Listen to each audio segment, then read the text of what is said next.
Hey, Wholeness, welcome. This is Josh of Inner Skilled, and today I have Daniel Anderson with me. Daniel, what's going on today? Just trying to survive the cold, really. It's been Oh, pretty yeah. awful here. I've heard my folks are in Missouri, and even though only 6 inches, which is probably nothing for up north there, the snow drifts were, I think, three of their four doors they couldn't even open because the wind had blown snow to the point where they couldn't even open the doors with only six Wow. inches. So it was kind of a really freak occurrence. And I guess the snow plows didn't go and the mail stopped or whatever. So apparently it's a thing. It's different being here in England where next best thing is talking to you because it's rainy here, so I didn't get to go see these stone circles I wanted to go see. So well, maybe another time perhaps. But so enough about me and the weather. Who's this Daniel Anderson guy, and what kind of work does he do? Who is Daniel Anderson? You know what? I've been trying to figure that out myself for 54 years. But I think what I would say is that I am more than the sum of my parts. I am more than just what I do or what I look like or what I say my name is, or, it's just Daniel Anderson is, I would say, a person that has always lived with integrity and sought after truth and tried to provide light to the world in whatever way that possibly meant to somebody who really wasn't awakened to the possibilities of life until recently. So I guess I'm kind of spent most of my life as an average Joe. I guess I could say it like that. Not really putting myself out there, not being recognized, just staying quiet, staying by myself, and then finally realizing that everything in my life happened for a reason, and it, led me to gifts that I kind of hid away for a long time and just started to become more spiritual and grasp that side of life and finally figure out that there really is a meaning for us to be here. Well, let me just say it's very admirable, even before you started waking up, so to speak, right? That truth and integrity were there all the time. That's huge, and I feel that's foundational. And no matter what happens, that is something to be respected and admired and honored. Absolutely. And I can't always say the truth thing I was kind of on to. I didn't really realize that I was always pissed off about people who weren't honest and, couldn't tolerate like lying and stuff like that.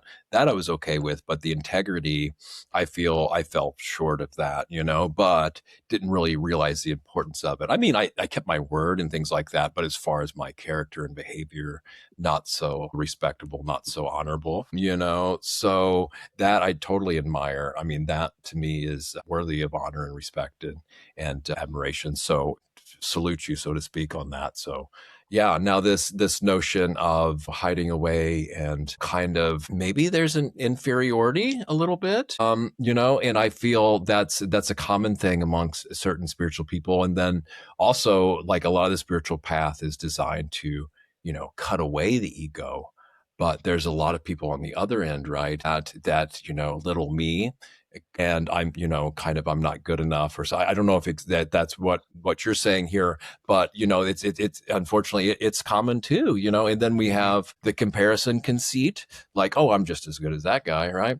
And then once we get kind of a handle on all those, then there's still this spiritual ego thing to deal with. So it's but here we are, it's part of the work, right? Yes, it is. And I like to call that voice in our head the inner a-hole that just yells at us and tells us that we're not worth anything and that we're no good and we'll never amount. And believe me, my voice was probably louder than 90% of the people out there. I had such self doubt throughout my entire life, hearing from different people, oh, you're dumb, you're not going to do this, you're not going to, because I had different ways of thinking and different ways of living and just felt like I was different, never fit in. So, of course, all the other kids in school were just going to be mean and pick on me. I was bullied like crazy as a kid, but I still just, I took it with a smile, basically. Like I said, I always felt like I was different. I never fit in. I would rather spend time by myself than play with the neighborhood kids, and just think everybody looked at me like, I don't know, like I was the weird one or something. And that hurt for so long. And then, of course, parents getting angry and saying, oh, you're worthless and you're this and you're this. And when you hear it from so many people for so often, you really start to believe it, and those thoughts become your own. And that inner voice, that inner a-hole really starts to grow. And when it's yelling in your ear for so long, for so many years, nonstop, it's really hard to stop and listen to the quiet whisper of God or whatever you want to call it. Yeah, the reason I laughed to begin with is because I I've had that too, but now I laugh and call it out because it's just a liar, and it's full of crap, and I can't take it seriously anymore, right? Hmm. But going through it, it's not like that, right? It's No, it's and not. It's and yeah, it's absolutely yeah, and without any support or guidance too.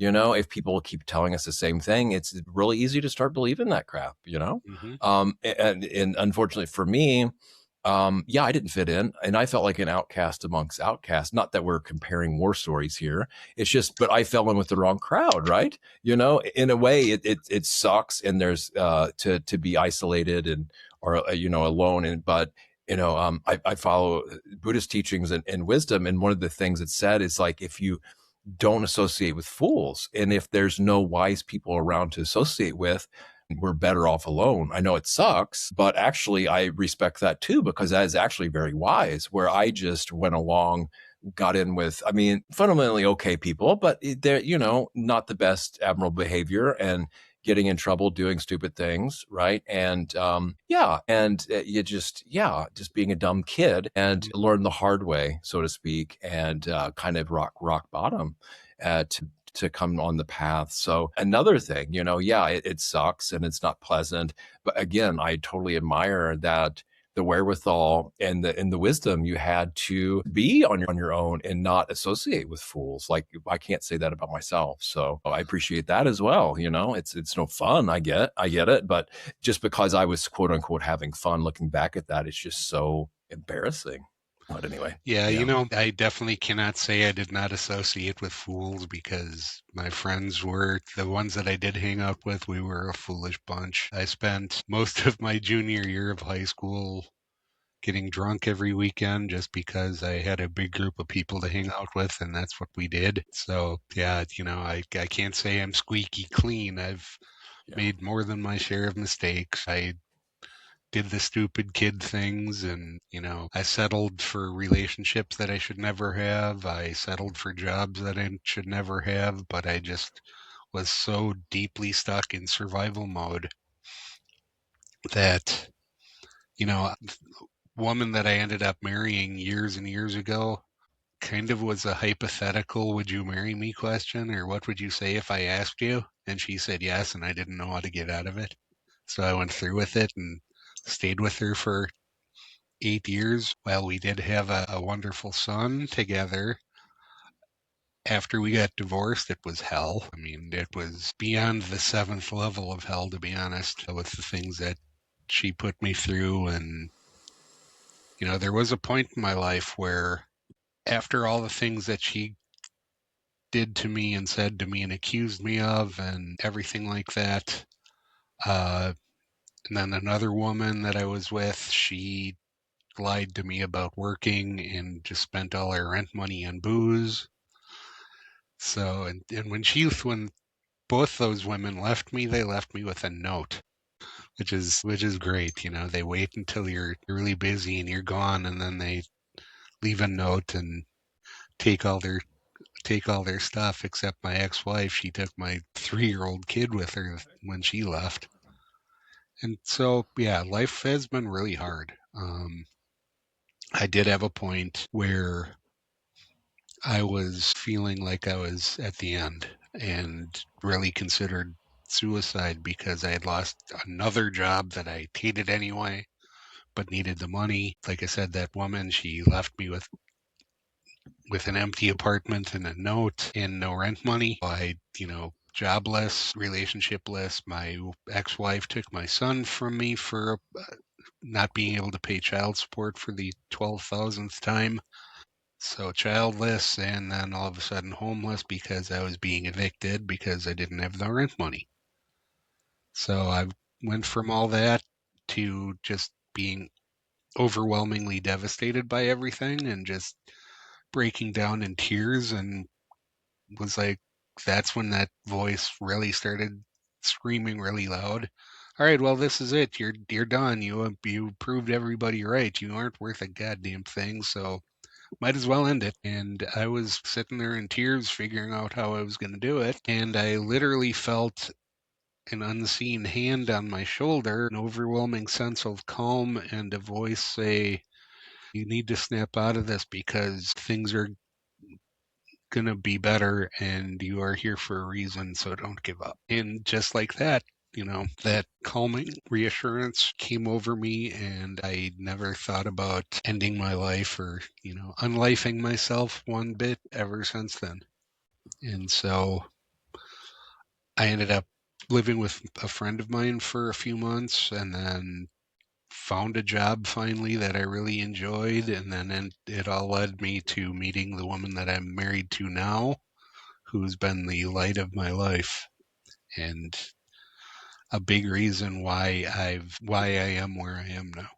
And yeah, I can vouch for that too. My girlfriend, they always say a man's only as good as the woman at his side. It is really, there's really a lot to it, obviously. So I guess I'm wondering here that turning point, that moment, was it just kind of an unwavering, unquestioning thing that just kind of you knew deep down that, okay, yeah, this is right, this is true, because thinking of a similar turning point for me, and I don't know how it was for you. I'm thinking of like the energy involved in that.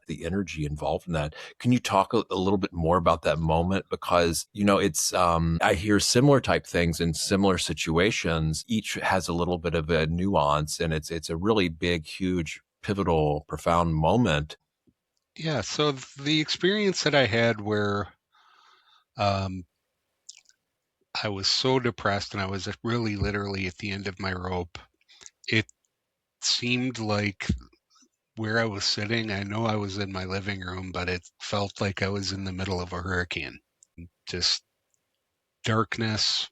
Um, it felt like kind of lightning flying everywhere, and it's kind of like the fire and brimstone of being in hell. And then to feel that touch on my shoulder and the voice saying, everything's fine, you're safe, and you're here for a reason. Then it's like energetically, it felt like the clouds parted and sunlight came through. Now, that surprisingly, in a way, was not the true beginning of my spiritual journey. That didn't occur till 10 years later. So, I was opening myself up to other possibilities at that point after that, but still kind of living life separate from the whole, and still just kind of drifting like we all do on autopilot.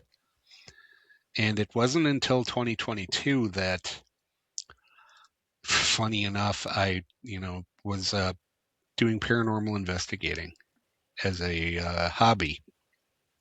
Always been fascinated by it ever since I was a kid. And so I started doing it. And I had mentioned earlier gifts that I had clairvoyance, so I was able to see spirits and hear them and communicate with them. And being a little boy, though, it scared me, so I just blocked it all off. And in 2022, I thought, why don't I try to tap back into those? Maybe it would make me a better paranormal investigator. Maybe I can finally definitively have more proof than just my own eyes of what I've seen, and to be able to really tap into it, to be a paranormal investigator. And now I'm not investigating anymore, and it's just completely opened my eyes to a world that I had no idea even existed. Yeah, that's wild. I'm just guessing, wild guess here, that the floodgates opened and there was a lot of stuff that you were dealing with that, and then a lot of challenges that come with that. It's only in meditation where these things will happen for me, and usually, if they do, they arise and pass so quickly that there's not much. I don't do much interfacing, right? But so this is familiar with some of this stuff. And I'll throw one more question on the plate here too. I come across this more and more in my work and talking to people. Is I'm just wondering if you feel that someday we'll get to a level where we won't need to go through like these dark nights, what's kind of known as dark nights of the soul, or like in Buddhism, coming through dukkha, really using kind of suffering to wake us up. Do you feel that someday and I think some of the newer generations, they're coming in, with other ways than having to go through such kind of dark nights. But I don't know. It's kind of hard to, but I get your opinion on that too. Honestly, I think we need to go through those dark nights because you learn to appreciate the light when you're in complete darkness. So it's all part of the process. And, you're right. Today's younger generations, they're more open. They're more, I think there's partially because of our generations, there's a lot of us that were pattern breakers and trying to break the patterns of the limiting beliefs and the fears that our parents had that get passed down. I've made it a mission of mine really to try to not pass that stuff on to my child. And I think, with more of us that have gone through those things of different traumas in childhood and the then limiting beliefs and the negative thoughts, and once we realize that those thoughts aren't ours, we're able to see them for what they are and then pass on to future generations. I like to think of what I do and how we all should live as throwing a pebble into a pond and it just ripples, and you never know how far that ripple's going to extend. So, you know, you teach your children how to be open-minded and be open to possibilities and believe in everything and believe that they're more powerful than we've all been led to believe we are. And they're going to still go through a dark night. They're still going to go through some things, but I think it's going to get easier to cross that threshold back from the dark to the light, rather than it being like, just the complete darkness around us. And because the dark night of the soul technically is like the death of the ego, and so it's going to fight kicking and screaming all the way out because it's always thought it was in control for our entire lives. So That's a really good way to put it, actually. Yeah, that's great. So it's not necessarily, have to go through hell and back every time for everyone. It's just this ego that has, served us well, up to a point, and then it just misguided, right, to think it's in charge of the whole show, which I don't know if that can be, how much that can be taught from the beginning, so that doesn't have to be the case, so we don't have to go through it. But I think that's fairly accurate, and I resonate with that. Because just think of when I went through that, where it's not like my personality entirely changed. It's just like certain things didn't serve me, then fell away, including friends, right, and got new friends, new interests. Not that I lost all my old interests, but yeah, it's not fun going through. But I'm kind of glad that it happened, right, in a sense, because yeah, all the stuff that was no longer serving fell away then. it's funny how when we look back at everything as we're going through all of our experiences, they just are overwhelming. And as we're going through them, we're like, how am I going to get through this one? Well, it's like you got through the last one and the one before that and before that, but we still have so little faith in ourselves and belief in ourselves that every time some minor inconvenience comes up, it's, oh my God, this is the worst thing ever. How am I going to make it through? Well, you already have. You just don't know it yet. That's brilliant. I like that. And that trust is really vital. And then how many times it's all black and white and catastrophizing. But like, to expand on that, you've already made it through that. I've heard one teacher say that if you could just tap into where it's already resolved in the future, and then you can draw on that wisdom or that actuality that it's going to be. Yeah. And at the same time, I like the retrospective thing you mentioned there, that we've survived everything up to this point, so it's really good wisdom and a really good perception. And I think looking through your stuff before the show, in one sense, I could see a kind of a psychology and perception, really healthy views on how to view all kinds of different things in life. And at the same time, I can't help but know it's not just that, real lived wisdom that you're coming from. And like, there's an energetic component there too. So I don't know how we get into that, but I do want to double back on if there's anything to say about your paranormal stint, shall we say? What's worth mentioning there? So I had mentioned that I was clairvoyant as a kid, and I had no idea what that meant. I didn't even know that was a thing when I was little, but the house I grew up in was quite haunted. And first thing I ever saw, still makes me laugh when I think about it, is that I was walking down my front stairs to go out to my brother's car because he was taking me for ice cream, and I was like 7 years old, maybe even less. And I noticed something out of the corner of my eye at the bottom of the stairs. So I turn and look, and I watch this really dark, shadowy pair of pants form out of nothing that looked like it had a body in it, but you couldn't see the body. It was just filled out like it was there. And then, it wasn't one of those, wait, no, that's just out of the, saw something out of the, no, I looked fully on and I saw it form. Then I proceeded to watch like this as it walked from one room to another and then disappeared. I screamed, I cried, and I ran out the house as quick as I could. My family all told me that I was making it up, that it was just my imagination, and I knew what I saw. But I guess looking back, being that little and seeing, I saw a pair of pants form out of nothing and walk it directly in front of me and then disappear. Sounds a little cuckoo. But then, started seeing other things and with other people. Was with one of my friends, and he was over, and it was time for him to go, and we're walking through my backyard and heard like a tap on a window. So we looked up to the one of the attic windows and we saw somebody looking out at us, except we could see the boxes behind him. That friend never came over again. So he could see it too. Yes, he saw it too. Okay. Another time was in high school, and three of my friends and I witnessed something when I was outside looking in the door because I heard my friend and his girlfriend talking, saying, I see somebody coming down the stairs. Let's knock.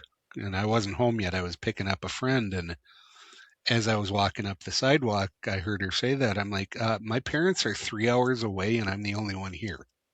So I ran up to the door and we're all looking through one of the windows and we see this full bodied, transparent, white, misty thing walk down some stairs and stop and look at some decoration my mom had on the stairway and turn around, float back up and disappear. It's funny when you did your hand like that, the light changed. I don't know if it's a sensor or whatever, but I get these phenomena too on video sometimes. But I don't know if it'll show up in the post. But so did you ever, well, first off, the first experience you said, I think that would be a really common response for both you and your parents to have, But kids, you ask a kid what happened, they're going to tell you, a lot of them, I mean, kids make up stuff, but also kids are, they'll say things how they experience it too. And it's completely normal for parents that aren't trained in this type of things to respond. And not that it maybe is right or excusable, but it's we hear of these responses. So my question here is, did you ever find out what happened in that house? Like Yes. who was there before? So this would help kind of explain things. And it's not just you either. It would be one thing if you were just a kid or whatever one time, but you had other people actually see this. And I'm imagining drugs weren't involved either. So yeah, you're right. Especially not at 7. Well, not that one. I mean, with the friends in Right. high school and No. stuff like that, but Nope. No still. drugs, no alcohol, nothing. So what happened in what did you find out about what happened there? So there was a company called Jaeger Bakery. It was similar to like Wonder Bread way back in the 70s. And the Jaeger family lived in the house that I ended up growing up in before us. They had a 16-year-old son who ended up committing suicide in his room, which was actually where the back stairs are now. And that's where we saw the full bodied thing come down the stairs. So, yeah, he hung himself in his room. He made himself pretty well known to a lot of members of the house. I know one of my brothers used to get freaked out and run out of the house all the time, but for him, drugs may have been involved. I've heard stomping around, footsteps going up and down stairs, doors opening and closing by themselves. My mom, finally started to admit that things were happening to her too. I And was just going to ask about that. At yeah, some point, I can imagine they couldn't deny, especially females tend to be more attuned than guys. Guys can deny all. I shouldn't, generalize here, right. but No, so they eventually started to face facts, right? Yeah. yeah, like my mom, we had a really big kitchen, and one part of it had this little built-in desk area, and that was my mom's desk. And she'd keep her wallet there, and her purse there, and her keys there. And every once in a while, she'd go to grab her keys and or her wallet, and know where she left it, and they wouldn't be there. And she'd look around a couple other places, and then she'd just finally be like, "God damn it, Tim, give me my stuff back!" And she'd go back, and there they were. Mom's was pretty scary. She scared the undead into giving them her Well, stuff that's back. Well, when physical things start happening, that's when it gets a little bit freaky for me because that's when it's starting to cross over, seeing things in a sense. Because my perception, I'll get things, like seeing a stick and mistaking it for a snake. But even though, there's something else going on, but when physical things start moving around, then it gets a little bit, yeah. So there was never, and then we'll put this to move on from this. But I was just wondering, was there ever talk of leaving the house, or getting out of there and moving, or No, we stayed there, and I stayed there until I was 21-ish. Late bloomer, didn't get out. But yeah, we stayed until the bitter end, basically. My parents had gotten divorced, and then my mom finally couldn't afford the house anymore. And I've actually heard from people that have lived there after us. One of them was a friend of one of my nephews, and she had an experience much like I did where um, I was looking in a mirror in the half bathroom down on our first floor and looking at myself, and then all of a sudden watching something else walk towards me through the mirror. And then somebody else had that same experience in that same mirror. She was looking at herself, but somebody else was looking back at her. one of the first things we get to an Airbnb or a place, my girlfriend will cover up the mirrors right away. That's one of the first things she'll do. Doesn't like all these mirrors for sure. So how did you get to for that place? I guess the transition. So like what kind of maybe if you want to say what kind of experiences you were having when you were and what kind of other investigations you were doing, and then how that translated into kind of more using spiritual wisdom for betterment of life instead of just kind of pure entertainment and I shouldn't say Right. entertainment, No, titillation, because it's not yeah, just that, but I mean, your life was right. really affected when you were younger, but then as we get older, some people can use it for that. Not that you were specifically, but it comes along with it too. Back when several years ago, when like all those paranormal shows started becoming popular, that's when I started to become more interested in it again. because, like I said, I'd blocked everything out and tried to ignore it and tried to act like it wasn't all going on. And so I just changed my perception, and things that I was seeing was, just changed. And so when I finally, bit the bullet and I'm like, okay, I'm going to get back into investigating, I had joined a team. And when I went to her house for the interview, I'm like, you have like a little boy and a little girl that like to hang out here, right? And they're like, yeah. I'm like, yeah, because they're standing right behind me. And this was, before I, had jumped back into sensing things, and it just once in a while it would just show up, and I'd know somebody or something was standing behind me. And so went on a couple different events with them, and one of the ones we went to was Ashmore Estates down in Illinois, and it's one of the most haunted poor farms in the state of Illinois. Had the entire weekend there, and so we got there Friday night and was feeling energies all over the place when I first got there, and then it kind of drifted away. The next day we went to lunch, and I had to go inside to put something in the fridge, and I was the only one in the building at the time. And I felt somebody walk up to me, and clear as day, as I'm talking to you, a voice in my ear, like right here, just say, hello. Not scary, not nothing. It was just a really friendly, oh, hi, thanks for coming back. And it still freaked me out because I looked into a dark room, nobody there, looked all around, nobody there. And of course, I didn't have my EVP recorder on me, so I couldn't get it on tape. So, there's a lot of people that are more scientific based that say not on tape didn't happen. Yeah, or no picture, it didn't happen, right? Right. Yeah. And that's usually when these things happen, is when you can't, or when you, or the equipment fails, or it's not, the equipment's not there too, Hmm. so. So that was one experience I had there. My final team that I was on 3 different teams. And the last team I was on, we were doing a special investigation for a young kid who had some autoimmune disorder.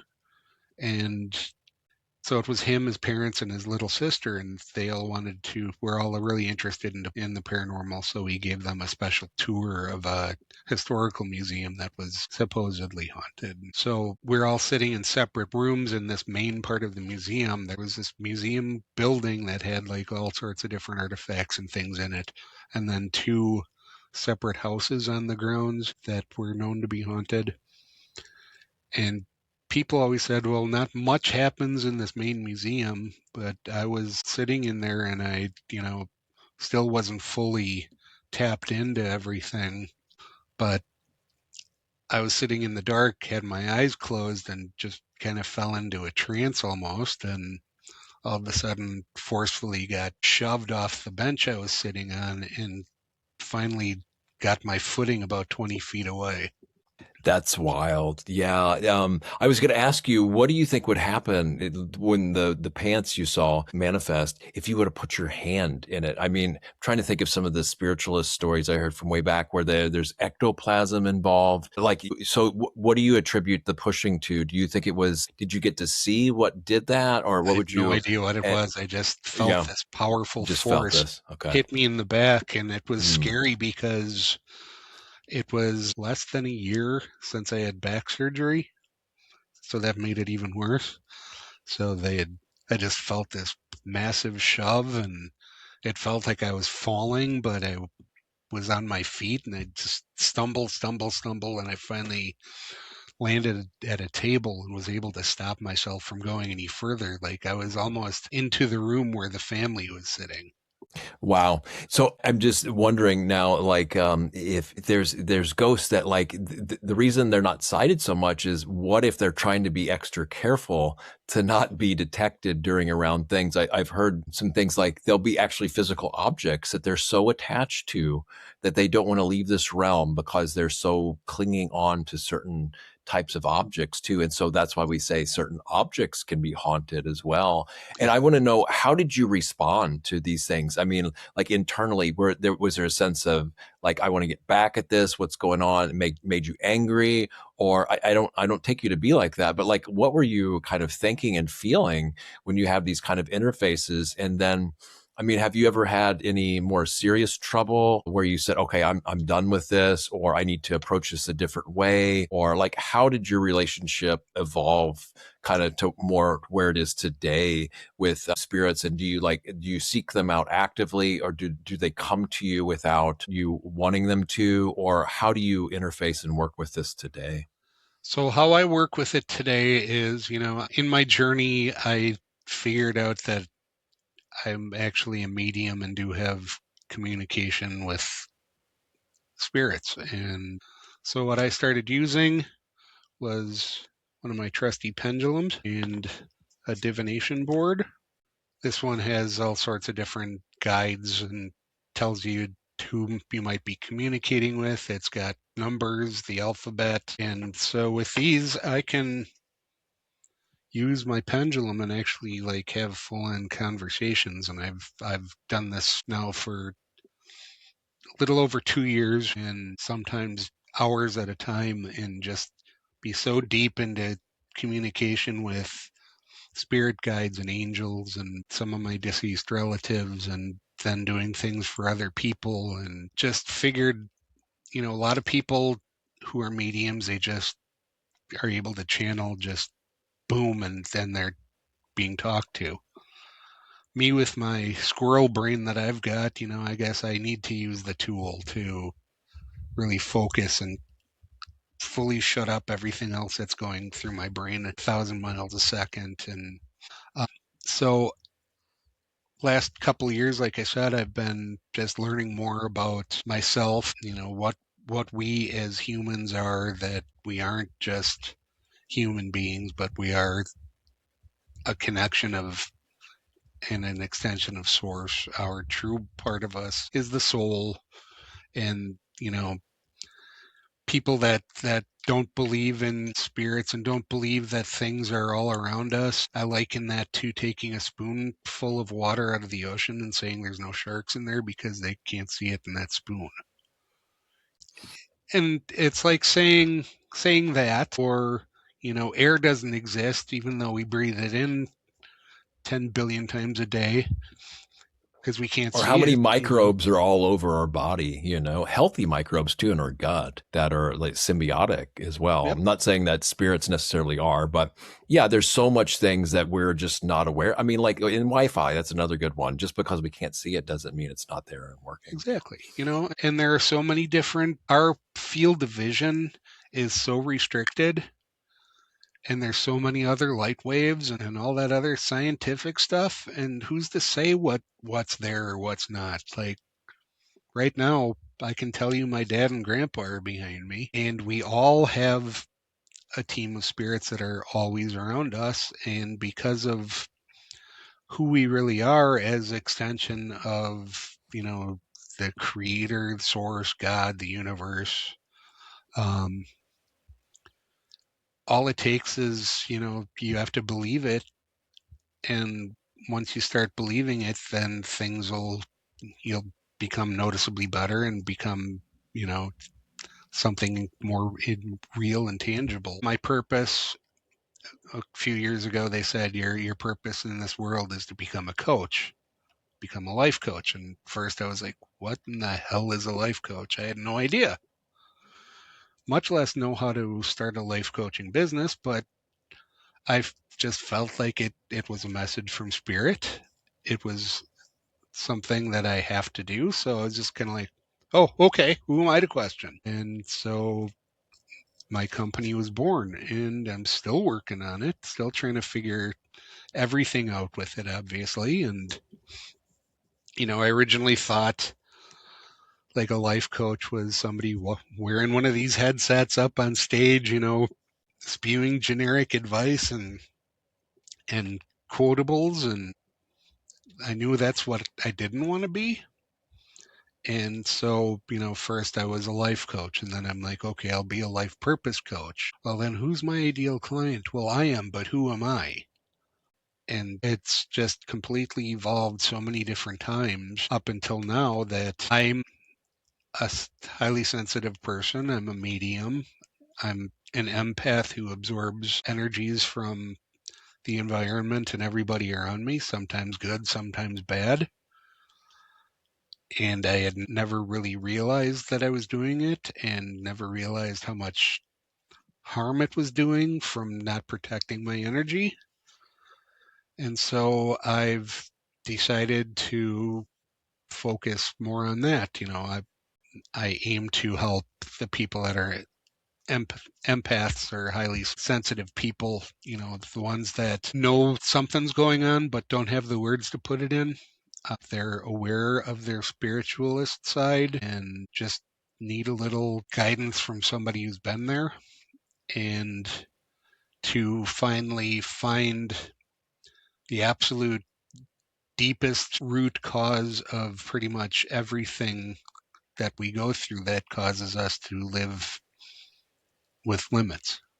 And That I've recently discovered that what it is basically, you can call them spells, you can call them inherited survival patterns, but I'll give you a couple examples. When we're younger, sometimes we've got this thought that it's not safe for us to even exist. There's the fear that we're not safe to be who we are. There's things, as kids, if we have a desire, something can go wrong if we put that known out there. Like, for me, as a little example, I've had this thing put into me where it was safe for me not to desire something and then act on it to get it.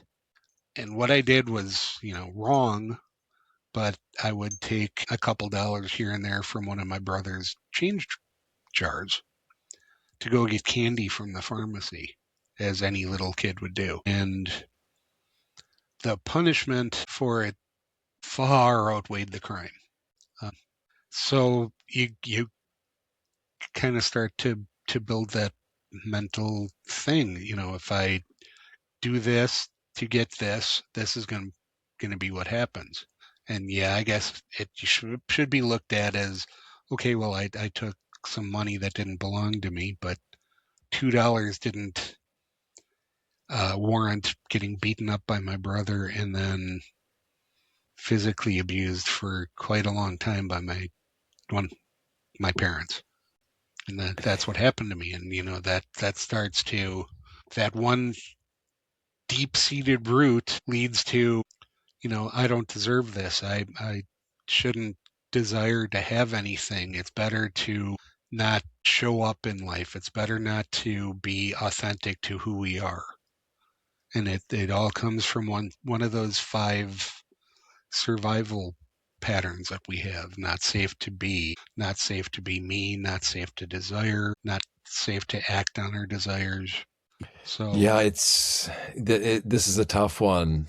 I don't know how to respond to this so much. I guess since you're open to this and exploring truth too, what comes to me is that people on your level, I mean, you have a really far advanced spiritual level, I would say. It's emphasized, and I practice these precepts, right? It's a training, not a commandment like thou shalt not. But one of them is not taking what's not freely given, right? And so what I found now, the more that I like deliberately break these, and you don't really, I mean, I don't know how to say it. I don't want to be a judgment here. It's just like they seem to have more serious consequences than it would for someone who's just completely asleep. You know what I mean? I'm not saying, I'm not condoning abuse and all the things that led to it. It's crazy, the fallout, the extreme kind of fallout and consequences that seem to be more amplified than they would be for someone else. I've just found that for folks like us, when it comes to ethics too, there's not as much wiggle room as there used to be in a way. I know this might sound judgmental, but I don't know how else to say it. And I don't mean it like that. You know what I mean? mhm. So it's, yeah, it freaking sucks. And I just want to make sure that it doesn't condone any kind of harm, because that's at the root of all this, is non-harming for me too. That's the first and foremost one, of a strong commitment to training and non-harm for me anyway. So, yeah, it's a really tough one. Yeah, I'll just pause there because I feel you have something to say there. Well, it's just these traumas and the physical things and whatever happens to us. If you were berated by your parents or, spanked by your parents or worse, it's not your fault and it's not their fault. They raised us with the tools of survival that they had and they didn't know better. That's right. And at the same time, doesn't excuse their behavior, No, but not that's at right. all. You But can't squeeze blood from a turnip, you know. That's right. right. So good point. Yes. I've been thinking back on some things that my mom had told me, about her upbringing, and now it's like, oh, well, that makes complete sense. And sure, we were all angry with her for a long time, but that's water under the bridge now, and we all realize that. And those experiences that we go through, if we don't have those experiences, then we don't have a pattern to disrupt and cycles to change. And that's what, you know, our generations right now, that's what we were supposed to do. We're supposed to just bring about the beginning of, ending cycles and the beginning of coming out of a collective darkness and into more of a light. And sometimes when I talk about stuff like this, I think, wow, I've been doing this. I sound like I've been doing this for a really long time, but my awakening literally was in October of 2022. I think your past And lives, though, I would say yeah, your past lives, you've been doing this and then you're right back in the game, so to speak. And I want to ask you about forgiveness too, because it seems kind of relevant here and how you approach and teach forgiveness. forgiveness is actually the key to all Reformation. So backtracking a little bit, another thing that I do as a medium, I don't just talk to my angels just to make myself feel better. I found out that I have the ability and a duty to cross souls that are stuck. And that's also through pendulum divination that I do it.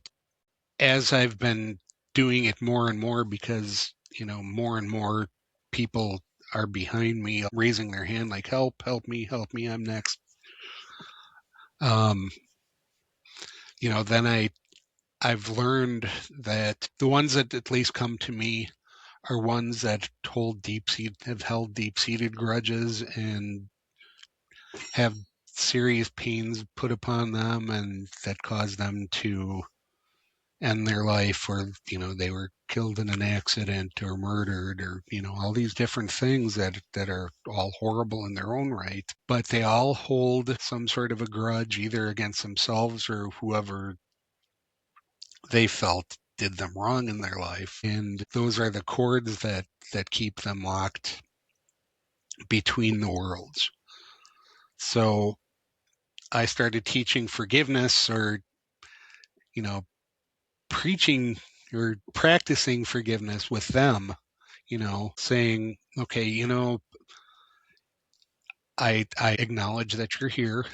I acknowledge your story. I see you and you're recognized. Sometimes if it's just like one person or something that comes through, they'll give me their name and they'll give me, their story and some of their background and whatever. Other times it's gigantic groups of souls saying, help us, help us, help us, help us. And so I don't like physically talk like I'm speaking right now while I'm doing it. I have this thought and then the pendulum answers the question or the statement that I have. And then as it's spelling it out, I hear a different voice talking back to me saying, my name is so and so, and I was 26 years old and I was bullied and that caused me to end my life. And uh, they do come to me and ask for help, and I just start thinking, well, you know what you need to do. And then all of a sudden, things will start spelling out that I don't have floating through my head. Like, I unconditionally forgive myself and all others that have hurt me in this lifetime and all others, and I, hereby cut the cords that are tying me back. And then I kind of feel the energy lift, and my pendulum will do a clockwise motion, and that's a signal that the portal is opening, and they cross, and then it goes counterclockwise, and then it just feels less energetically charged around me when I do that. So forgiveness is what causes, if you're a Catholic, it's a lack of forgiveness that would make you end up in hell. But there's really no hell. Hell is what we make of it, and heaven is what we make of it. And there's just different levels and different, fields of energy. Some are lower vibrational, others are higher. And so I've learned that it's lack of forgiveness that's holding these people back. So why not teach it in life to let go and forgive and see everybody as we are, as divine light souls, and there's no difference between you, me, and the guy down the block. It was a huge part of my practice. And, being raised Christian initially, we weren't really taught that we could do self-forgiveness, right? It always had to come from, but that was a huge game changer. And I find it can't be forced either, right? It can't be like artificially. I mean, I guess it can be a practice, but it's almost has to happen, I find, when the time's right and authentic. And it's not so much about the other person, I found too, it's about this, like you're saying, this burden, that I'm carrying around that I don't have to carry around anymore, because that kind of agitation and ill will towards another, it's not affecting them. It's actually hurting me. Mm-hmm. But yeah, I think it does need to be the right time to do it. And it's to not confuse it with the harm that was done, that it's saying, okay, that harm is okay. No, abuse is never okay. That's No. not what forgiveness is about. And I think that was one of the misunderstandings I had too, that it's three-way. I can forgive myself, I can ask for forgiveness, and then I can forgive another too. And for those things that I'm not even aware of, that I may have done, said, or thought that I'm not even aware of, I can ask for forgiveness for that too, because yeah. And in the same way, for all three of those ways. And I even wonder now if I could even front load forgiveness, meaning that, I could forgive someone before they even, it's even called for, you know what I mean? Kind Mm-hmm. of energetically, but at the same time, not giving that free reign to do whatever they want either and get away with it. So Right. yeah, it's these paradoxes that come with the spiritual path too. Yeah. Yeah, so it's hard to grasp the whole entirety and the whole enormity of forgiveness. And yeah, it is very, very difficult for us to forgive ourselves. It should come first. We need to, we can't love somebody else until we love ourselves. We can't forgive another until we forgive ourselves. And again, you you're absolutely right. Forgiveness, doesn't excuse what happened. It doesn't make it right, doesn't make it better. And us holding these grudges, as you said, does nothing to them. They don't even probably realize that we hold, you know, hatred towards them, and they go on with their lives like nothing happened. And all it does is show up in our lives as like cancer and, other health issues and mental health issues, and it just eats us alive. And so, Yeah.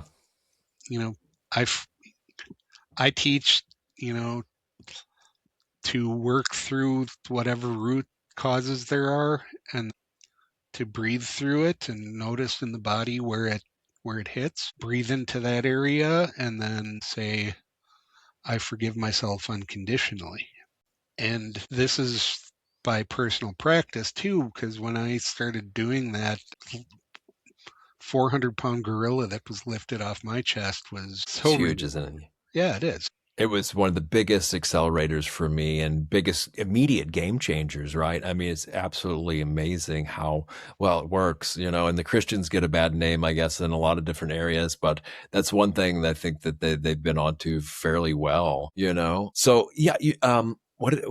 I want to touch on one thing before we start wrapping up here. And, when you said, who am I to ask questions? That really gave me a little bit of an extra spike here because here I am a podcast host, right? And that's kind of my job to ask questions, but it's a really good point. And so I've gotten in trouble from asking questions as sometimes too. So I have to be, very kind of more professional like this and really look at my intent for asking questions. One quick thing aside before I just now remembered what I want to say before I get back to this is that I found too that anger and ill will, once I can really feel into it, like you're saying, then it hurts. It's unpleasant. It doesn't feel good. So once or tune into that, it's actually one of the easier ones to let go of because about Mhm. how kind of unpleasant it feels. Now the greed part, that's a little bit trickier for me because it's so alluring and I don't really see the consequences of my greed a lot of times too.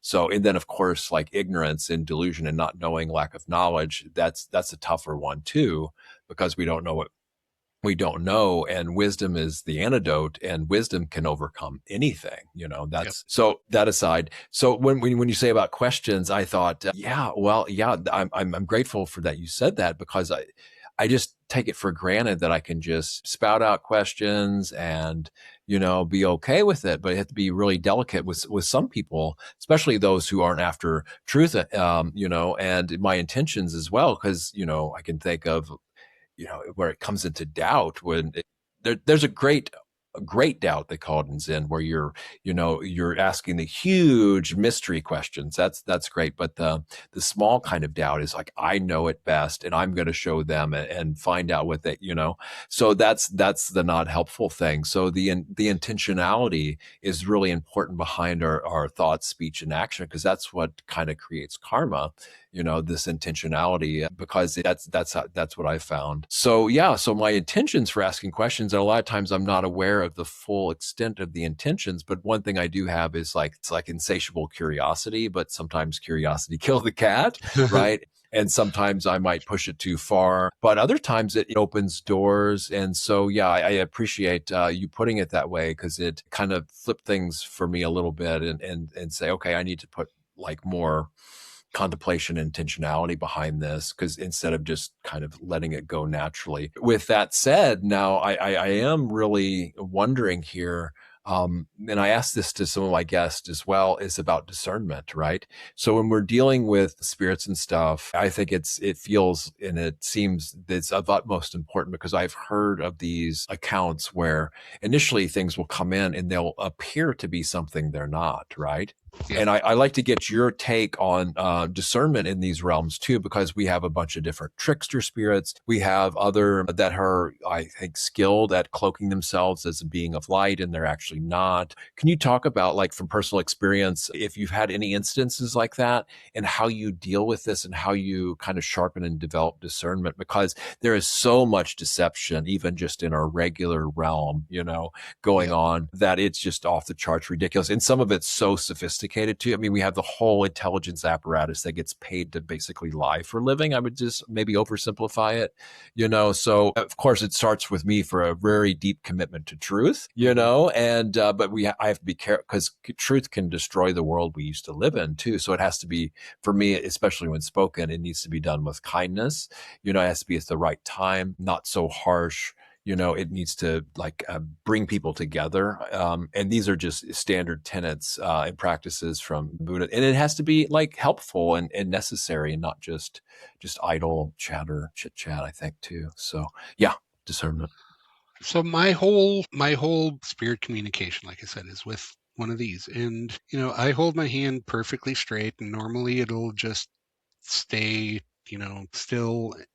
And other times it'll just, my tool here will start to tremble, like energetically. It'll just be like not even that bad, but sometimes it's just the vibration through the chain. It just, and that's how personally I can tell when something is not quite right with whoever's on the other side, no matter what they say. Sometimes, I'll get them to come through, and then it'll just start spelling out 4-letter words to me and go F myself, and I'm Beelzebub, and I'm Satan, and I'm all this. And I know it's not true, because I can tell just by the energy, and Sometimes I'll say, okay, if you're who you say you are, knock this thing off of my desk and show me.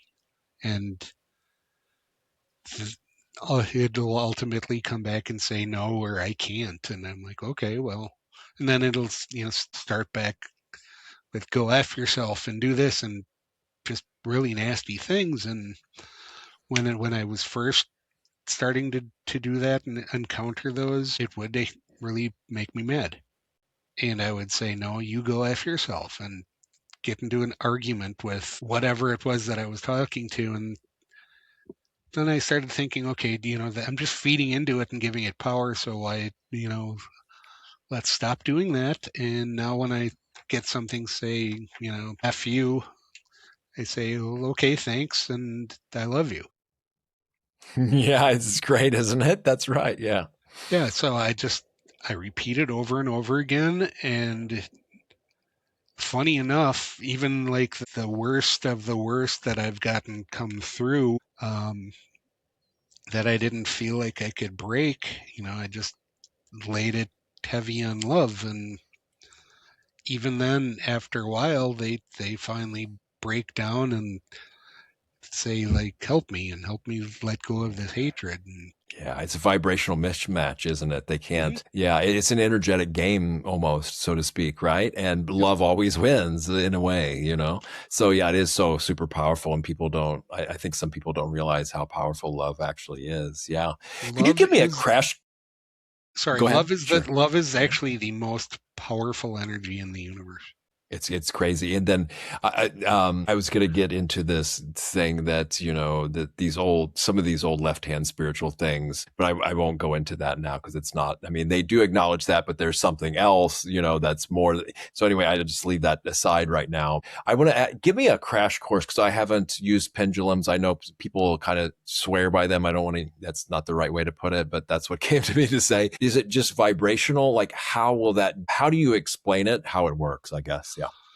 So first, you need to say a little something about, to protect yourself from the negative energy and the lower vibrational, because much like using a Ouija board and other things, you can unknowingly invite something pretty bad that you can't handle. So I first start holding it, and I'll say something like, I with the channel to my higher self and my angels, guides, ascended masters, ancestors, and all other beings of light is open. But for me, like I would say, the door to earthbound souls that need to be crossed can only come through at times of my choosing, because a lot of times they'll come and overwhelm me. And there are times that they actually jump into me and I start feeling how they did when they were alive, and that, like, when I start feeling that I'm worthless and should commit suicide again, then I know I've got an attachment and need to do something about it. So, I'll sit here and then I can say, "Show me yes." I don't know if it's showing up on camera very well, but it's moving towards and away from me. Yes, I see it, of course. Okay, show me no. Come on, you can do it. So now it's going side by side, and that to me is them saying no. And going, I didn't even have to say it. I just had a brief thought that this is I don't know, and it's diagonal, Uh-huh. and then goes the other way. Diagonal the other way is I love you. And then, since I use boards, Mm, a lot of people, will just go with yes and no questions. okay. Uh, What was the one before I love you? I'm sorry, I missed it. oh, sorry, it's Uh, going diagonal this way yes, yeah, what from was that? right to left, and Mhm. that's I don't know, I don't know. Okay, got it. or try again, or Okay, so you have all eight directions there. You have eight directions there then, yeah, right? and That's the it'll go yes for counterclockwise too, like it's just starting to do right now. mm, that's And then, clockwise, isn't it? Oh, no, that's yeah, from a top-down clockwise. view. Yeah, that was So yeah, clockwise. okay. And then counterclockwise for no. Okay. So there's two different yeses and nos, right? Yeah, Two different ways to get some yes. people Mm, it's yes going this way or right. clockwise, Mm. and others is no or counterclockwise. And what would you attribute to that? What is doing that? It's an energetic connection between us and the spirit realm.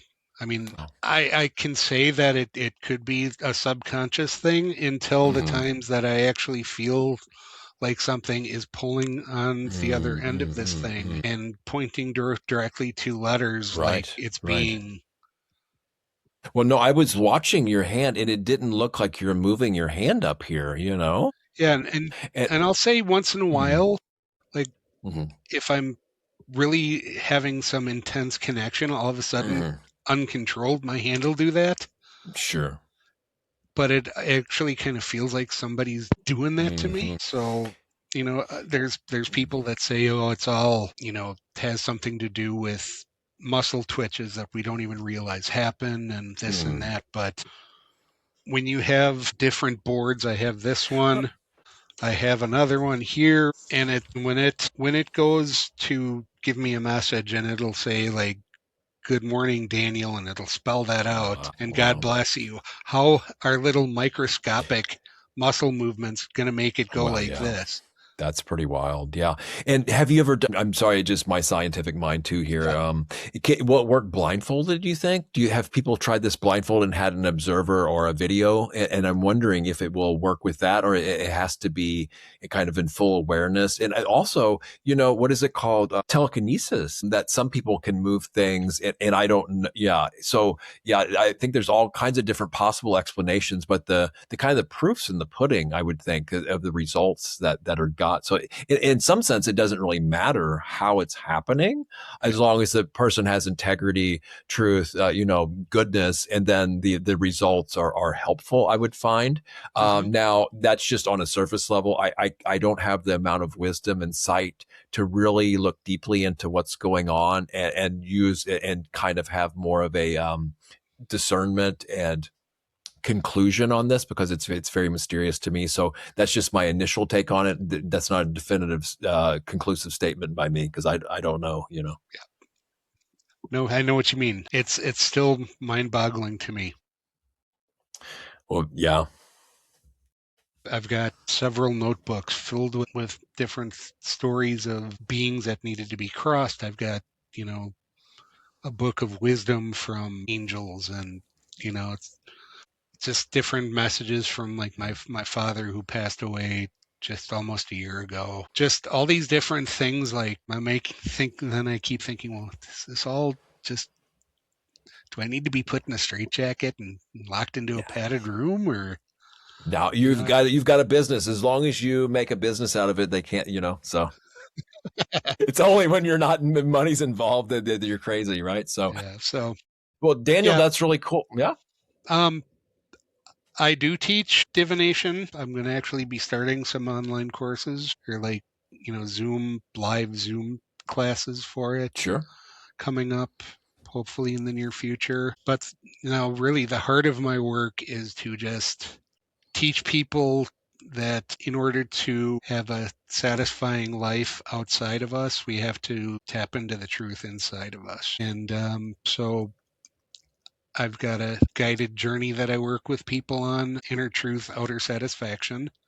And it just leads people from the self doubt that we were always taught to self acceptance and self love. And it starts with 3 months of deep root healing to, find the causes of our beliefs and finally heal the inner children that we have that were hurt from all those experiences, because we don't just have one, we got a multitude. And so you learn to heal all of them, let them come out and play sometimes, acknowledge them, let you know that you're sorry for abandoning them, and forgiveness unconditionally over everything. And once you learn to let all that go, then you can really fully start to expand into the truth of, as Wayne Dyer said famously years ago, changing the way you look at things, and the things you look at change. And even farther back, there's that quote from Rumi: when I searched for God, I only found myself, but when I found myself, I found God. And that saying right there, that quote just like completely transformed the way I see things. and I try Rumi to is so lead with that. powerful. Yeah, that's so much wisdom in Rumi and so much beauty too. All right, Daniel. So also, how can people get in touch with you? Your website too, and do you plan to publish any of the books that you've written? You think? I actually do have a book published. Okay. Everything I had to unlearn to find myself. Yes. It's available on Amazon. The easiest way to get in touch with me is my website, coachdanielanderson.com, or by email, and that's Daniel at coachdanielanderson.com. Well, very cool. Thanks for coming on, and may all beings come to know I guess, their highest, truest nature for their own well-being and for the well-being of all. May all beings everywhere realize awakening and be free. Bye now.